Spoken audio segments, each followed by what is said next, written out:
My people, una good afternoon. My name is Silme Good Luck Osarity, and I bring una update. Today, on the 3rd of March 2025, court happened today. Today, Night Court say make all the parties make they come submit their final written address for adoption. So everybody enter court. Dr. Aswa Ighodalo did there. Tony Azegbemi did there. Senator Odia day, Friday Tula day, and many other PDP leaders did there today. Then for the APC side, Adams Olushomole did there. Tribal Day, Odubu Days, Yamu Day there. So now full house. So now they start with INEC, APC, and Okpeolo. So they say, we can't say all the argument are the same thing. They say they dismiss Aswa Ighodalo case on the ground. Say, although they cite many ground, but the one where they talk say PDP or Ighodalo supposed bring police unit agent witnesses for all the police units when they those say when they carry out for that election.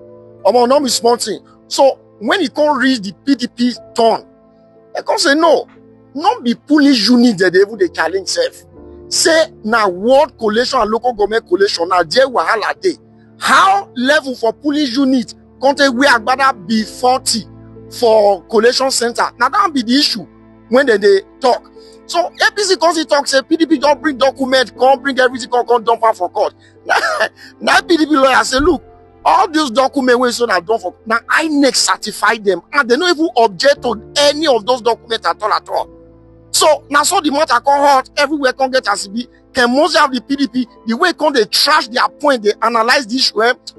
If you see court today, not be saying na me go tell you ask question how it be everywhere firm, everywhere quiet with some red eyes, everywhere get as be. So me myself I call the fear better place don't go catch fire. So as it be, my people, court don't hear everybody.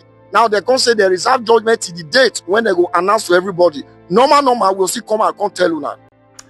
Okay, so now that they've successfully been able to conclude the whole processes for the tribunal for the Edo elections, now awaiting judgment. Like I said, somebody who is a sucker for process, outcomes rarely matters. For me, the end doesn't justify the means. The means should justify the end. And there are 4 variables, or there are 4 things that we could establish as facts in all of this matter. Number 1 is that INEC is grossly incompetent and largely corrupted to continue to conduct elections in this country. I've heard a lot this season, including the fact that people say there is no election in the history of this country that has been fair or free and fair. There's no election in this world that has been free and fair. Continually looking at the umpire play very passive and participate in the electoral process makes it really discomforting, and it doesn't tell well the future. I've said it. There are a few things that we should consider as a country if we really want to make progress. Judiciary and justice system is inevitable, and democratic processes, how people get to power, because the bulk of this assignment is on INEC. See, if people do not get to power through proper democratic tenets and principles, there is a likelihood that they are not going to give in their best in delivering dividends of democracy.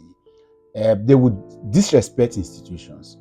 They would further it empowers their mentality about growing to become more powerful individuals than empowering institutions. And that's why every single time in the last few years, Olusegun Obasanjo was somebody that gave in so much to institutions, even though himself was greedy and wanted to have a 3rd term.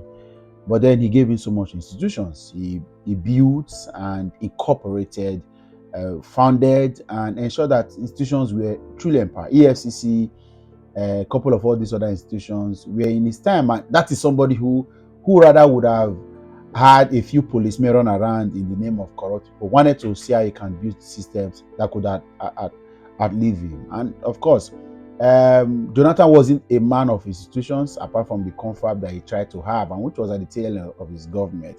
Barry was an institution destroyer. You see, Tinubu now, he has taken destruction of institutions into another level. So you see, INEC has shown that it's grossly incompetent and corrupted. So we may not, if we want to have a truly developed country, then we have to look back at INEC. Number 2, that things are not the same in Edo State.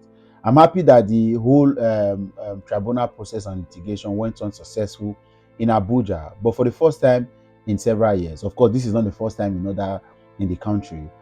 We had electoral tribunal relocated from Benin.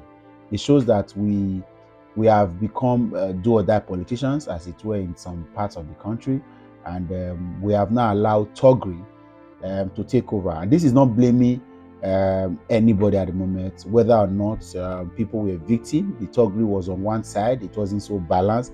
But then again, it shows that there is so much that needs to be done. And this is every other election will continue to aggravate, because now preparing for elections, you know that you have talks to deal with, so you recruit your own talks, and it makes elections really bloody. Before now, it used to be if this was the state of elections, my dad would not be encouraging me at 18 or at 17 to go and register to vote, right? If this was the state of elections, I'm sure every single parent try to keep their children away, and this is what the bad guys want, so that you stay away from the process, that they can manipulate it. Then thirdly, that the election was marred with irregularities and manipulations, including the fact that INEC is not even ready to dispute any of the documents, and then it was marred with a lot of whether or not you believe anything. It's okay to say, you know, concern me, to hell with anybody's thoughts, who do they, it's fine, but agree that we have a long way to go with elections. Then fourthly is that there's a body language already being seen. All of this is obvious. We don't trust the process enough, but it's obvious this is going to get. And this fourth takeaway, this is going to get to a usual position. It may end up, we may end up seeing a judgment that has been usual and you will not be surprised. A lot of persons will not be surprised. You will be surprised if the right thing is done, but you're likely not going to be surprised with the outcome. However, it shows that we still have a long way to go, and with all of the things, like I said, going back to that reverse judgment, somebody was trying to tell me that the lawmakers, the litigation about the lawmakers' defection is still. Do you know that Rivers State government went to court first to request that the seat of the several lawmakers that defected to the APC should be declared vacant?